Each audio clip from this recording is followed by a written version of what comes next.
financement participatif, le crowdfunding, ont répertorié 3 milliards d'investissements en 2014 sur le marché des projets financés par le biais des plateformes de financement collaboratif. On évalue à 1000 milliards d'euros le fonds d'investissement qui vont être posés par les investisseurs d'ici 2020 sur les marchés de l'entreprise. Donc il faut comprendre qu'on est là dans une structure d'entreprise qui est plus de l'ordre de la micro-entreprise ou de la PME, dans lequel quelques individus vont se regrouper de manière éphémère pour mettre en œuvre un projet avec différentes compétences qui vont vendre sur le marché par les canaux de diffusion Internet et mener du coup, passer une vie professionnelle où ils vont pouvoir comme ça graviter d'un projet à un autre et voilà, et avoir sans cesse à se positionner sur de nouveaux objectifs dans ce marché de la création de l'innovation numérique. Le crowdfunding prend différentes formes. Il s'agit en général d'une communauté de connectés, de personnes en fait connectées sur Internet qui viennent en fait suivre les projets qui les intéressent sur une plateforme de financement participatif et cofinancer le projet de l'entrepreneur que vous voyez de l'autre côté au bout du dossier. La plupart du temps, le financement participatif se fait en 3 phases. Il y a une première partie, les amis et la famille sont les premiers à investir dans ce capital d'amorce pour la création du projet d'entreprise. Généralement, les amis des amis intéressés par le projet récupèrent le relais et sur l'investissement, et ensuite le projet est globalement récupéré par une communauté d'internautes qui appartiennent au monde entier et qui ont un intérêt à acheter votre produit, tout simplement.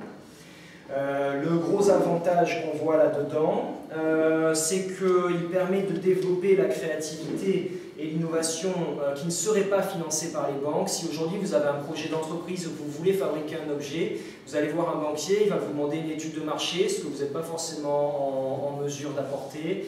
Il va vous demander en fait des garanties, des pré-commercialisations, beaucoup de choses que vous pouvez directement héberger sur Internet, dans la mesure où vous allez proposer une idée en la présentant avec une vidéo, on verra après, et directement séduire ou ne pas séduire les internautes. Si vous avez un plafond, mettons, de 200 internautes qui doivent supporter votre produit pour que votre équilibre économique soit viable, vous allez alors directement de manière intrinsèque créer votre étude de marché et réaliser la pré-commercialisation du produit sur Internet. Pour 91% des crowdfunders, ce qui est relativement motivant en termes éthiques, la décision d'investir ou de sponsoriser finalement un projet innovant tient à la noblesse et à la qualité humaine qui est intégrée dans le projet. C'est un sondage global sur les internautes. Qu'est-ce que je vais vous montrer ici? On peut peut-être passer là-dessus, mais globalement, les quelques étapes en fait de mise en place d'un système de financement participatif. On réserve un nom de domaine, on crée un logo, on assoit sa présence sur les réseaux sociaux. Ensuite, le créateur va positionner sur un site web qui sert de lancement au produit, enfin une page de lancement du produit, son idée en fait avec des photos. Il va l'envoyer à un maximum de monde, donc par système de mail, sur les réseaux sociaux, sur différents forums spécialisés dans son produit. Et contacter blogueurs, journalistes ou des fans éventuels, réaliser une petite vidéo, élaborer un business plan, savoir à peu près combien va lui coûter son projet et combien il est en capacité de le vendre, et finalement lancer sur une plateforme de financement participatif son objectif et attendre, voir si les internautes sont séduits par son projet, s'ils ont envie de l'aider à le réaliser. Qu'est-ce qu'un Fab Lab? Fab Lab qui est une autre des composantes de la création et l'entreprise basée sur une économie du partage. Le Fab Lab, c'est globalement une usine ouverte dans laquelle vous allez trouver des machines contrôlées par ordinateur, des logiciels de modélisation 3D, du matériel électronique, des petits outils, des machines-outils pour travailler les matériaux bruts que sont le plastique, le bois, le métal. Et bien sûr, ce qui constitue une bonne partie de la richesse d'un Fab Lab, c'est la teneur de ces échanges, la quantité, la qualité des échanges qui vont être réalisés entre les différentes personnes qui gravitent autour de votre atelier numérique.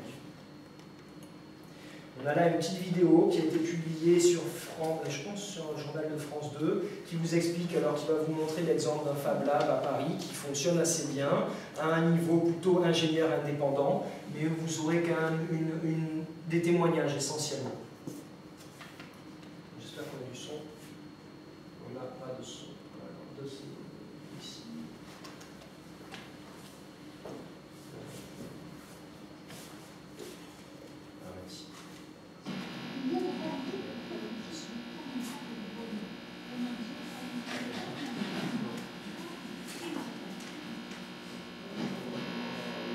Très professionnel avec des machines de grande qualité comparées à certains Fab Labs qui n'ont pas forcément la même superficie, pas forcément le même équipement et surtout pas forcément la même orientation professionnelle. Des ateliers bourrés de machines, il en existe déjà, mais l'usine Millot va plus loin. C'est un lieu qui est unique en Europe. On va y trouver un parc machine qui est très large et des ingénieurs, des ressources techniques, des techniciens qui sont là pour nous accompagner comme nulle part ailleurs. Pour accéder aux machines et à ces conseils, il suffit d'être abonné. Et les tarifs restent accessibles, quelques centaines d'euros par mois. On est très loin des coûts habituels de prototypage. Sur une phase de prototype, on va faire des erreurs, quoi qu'il arrive, et ces erreurs-là, avec un prestataire, coûtent cher, alors qu'ici, on peut refaire nos circuits jusqu'à temps qu'ils soient vraiment prêts à être intégrés dans nos prototypes. Gain de temps et gain d'argent, deux atouts pour que ces innovations parviennent à être industrialisées. Pour être rentable, l'usine IO, elle, devra atteindre 500 abonnés.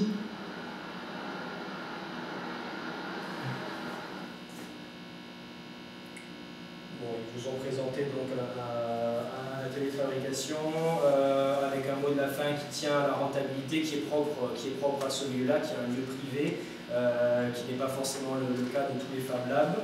Certains sont associatifs, d'autres peuvent être hébergés par des institutions. Et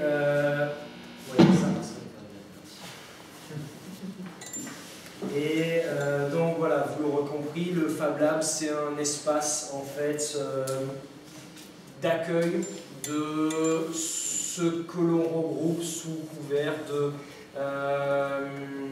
la troisième révolution industrielle. On parle en fait d'un mouvement dans la consommation qui va vers le dégroupage des centres de production, Mathieu l'a un petit peu évoqué tout à l'heure, et qui va rapprocher des consommateurs finaux, en fait, qui va rapprocher l'espace de fabrication pour qu'ils puissent plus facilement personnaliser leurs produits ou fabriquer leurs propres produits. Voilà le Fab Lab. La grande star du Fab Lab, c'est l'impression 3D. L'impression 3D, en termes d'invention, n'est pas toute récente. Dans les années 60, elle a été inventée par un auteur de science-fiction. Pour ceux qui ont lu Tintin et la Coroquin, rappelez-vous, le professeur Tournesol a une machine qui lui permet de dupliquer les objets.